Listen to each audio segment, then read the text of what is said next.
chaîne de sélection. Et là, tu vas faire un temps de position du manche, position du poisson, porté par le sol. Bonjour, je m'appelle Thierry, je suis au GIGN.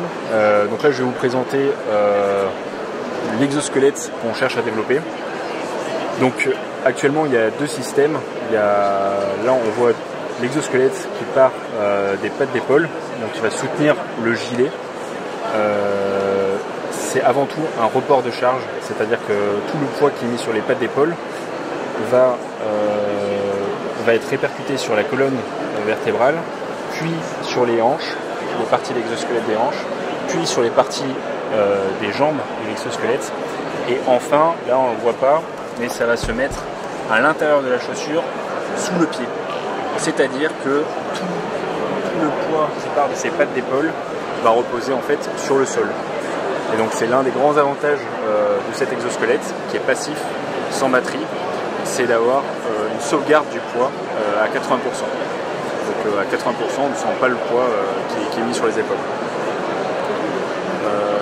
Le cas d'usage visé, c'est vraiment le porteur de bouclier dans la colonne d'assaut. Dans la colonne d'assaut actuellement, en plus des 50 kg d'équipement de protection balistique que porte chaque équipier de la colonne d'assaut, le porteur de bouclier va porter des protections balistiques au niveau des jambes et 20 kg de bouclier.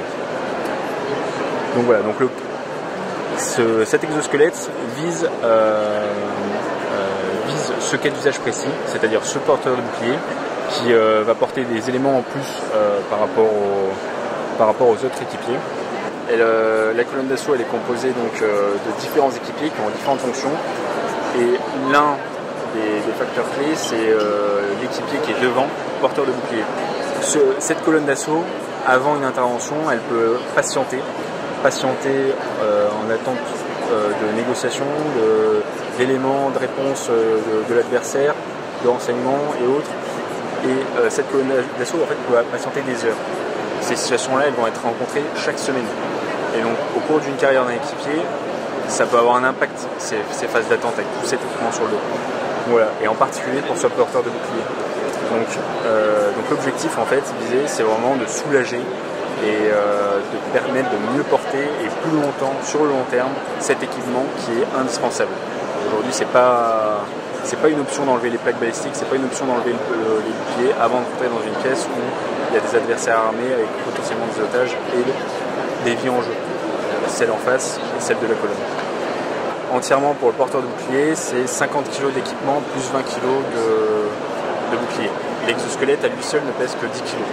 C'est-à-dire que dans les cas de figure des mouvements particuliers où le report de charge ne s'effectue pas jusqu'au sol mais sur l'homme, l'homme va porter uniquement ces 10 kg supplémentaires. Uniquement que 10 kg en plus.